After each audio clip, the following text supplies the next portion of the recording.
morning, students. Welcome to my class. This is Miss Adenavel Weisenches, and today we will be discussing about the tourism industry in the Philippines. This could be a very good basis for your future reference and, of course, for your upcoming examination. What are we all waiting for? Let us start. At the end of this discussion, you are expected to review the tourism status of the Philippines, compare domestic and international tourism, differentiate local, intra-regional, and inter-regional tourists, and create SWOT analysis for the Philippine tourism.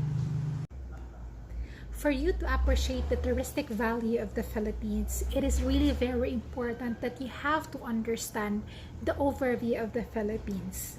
Well, the Philippines, as we all know, it consists of 7,107 islands, with Luzon, Visayas, and Mindanao as its three main islands.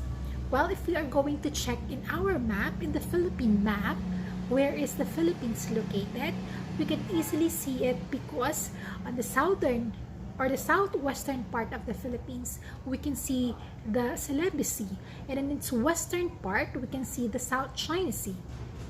Well, the Philippines is also very much prone to typhoon and earthquake. This is because the Philippines is situated in the Pacific Ring of Fire. The arrival of Ferdinand E. Magellan in Homonhon in 1521 marked the beginning of the Spanish colonization.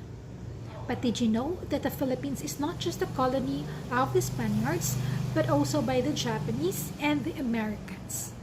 But at the moment, the official name of the Philippines is the Republic of the Philippines. Spain ruled the country for 333 years. The Americans stayed for 48 years, and the Japanese occupied the country for over 3 years.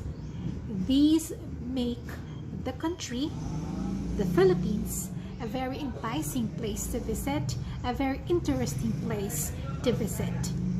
But of course, the Philippine culture is unique as observed in their people, culture, food, drinks, religion, music, dances, education, government, and a lot more.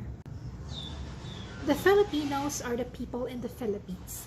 The Filipinos are a mixture of Malay, Spanish, Chinese, American, and Arab genes. Filipinos are really very hardworking people. It has a population of 106.7 million in year 2018. Well, the Filipinos has this value of kinship, or we call it bayanihan. It is being spread all over the country. Well, when it comes to language naman, the Filipinos speak Filipino and English, but there are 8 major dialects spread in the entire archipelago. But of course, there are like 182 dialects in the Philippines. When it comes to religion naman, since the Philippines was colonized by the Spaniards, Christianity was embraced by the Filipinos. However, Islam was also introduced when the Arab came in the country. Teenagers nowadays are more patronizing the K-pop music, not knowing how beautiful and great the Filipino music is. Well, we have the Kondiman, we have the Saloma, and we have the original Pinoy music. Well, when it comes to dances naman, Filipino love dances. Dances can really show their culture through their dances. Their culture, who they are, can really be reflected through dances.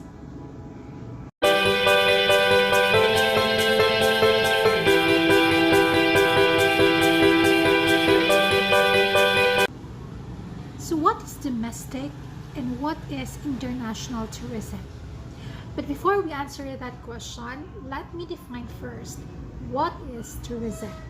According to Professor Hans-Jürgen Kraft, in 1941, tourism is the sum of phenomena and relationship arising from the travel and stay of non-residents insofar as they do not lead to permanent residence and are not connected with any earning activity. So when we talk about tourism, it has a lot of characteristics.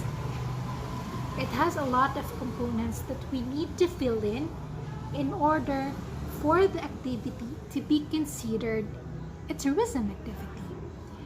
A lot of authors attempted to give a standard definition of tourism, but there's none. As long as the activity is about travel and staying, traveling for at least 100 miles away from home, staying for at least 24 hours, and with the intention to go back to the original place, and the purpose of traveling is not to earn a living, but for pleasure, leisure, recreation, and a lot more. So let's answer the question, what's the difference then between domestic and international tourism? Well, when we talk about domestic tourism, it's just a travel within the country, within the national boundaries. Like, for example, me traveling from Surigao del Sur going to Davao City, or a person traveling from Manila going to Bohol, again with the intention to go back to the original place and with no purpose of earning a living. Okay, so what is an international tourism? An international tourism is a travel for leisure across international boundaries. For example, a person from the Philippines traveling to Japan, to Singapore, to Korea, and other places outside the country.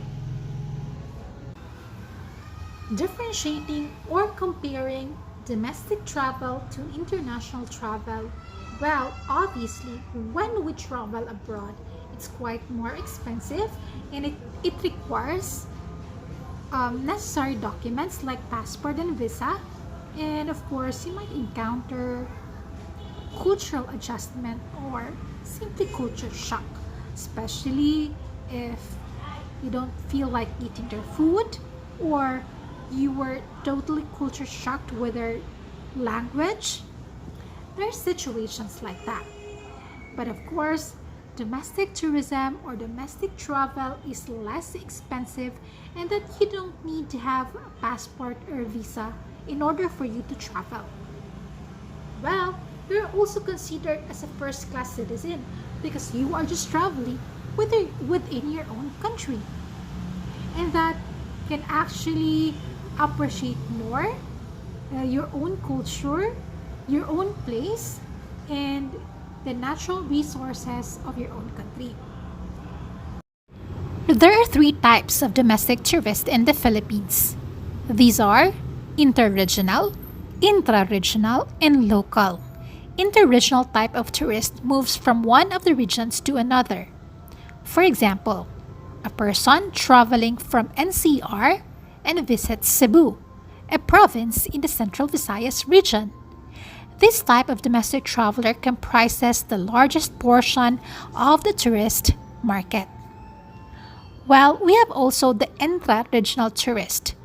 Intra-regional tourist moves from one province to another within one specific region. For instance, this traveler would go from Cebu to Bohol. Both provinces belong to the Central Visayas region. Although relatively small in number, this group of domestic tourists could still make a significant contribution to the development of urban centers with their region. The last, we have the local. The local type of traveler is often classified as an excursionist because of the assumption that he or she will not need to stay beyond 24 hours in his or her province. Someone who travels, for example, from Katbalugan in summer to, to Basi summer. This would fall under the classification of local.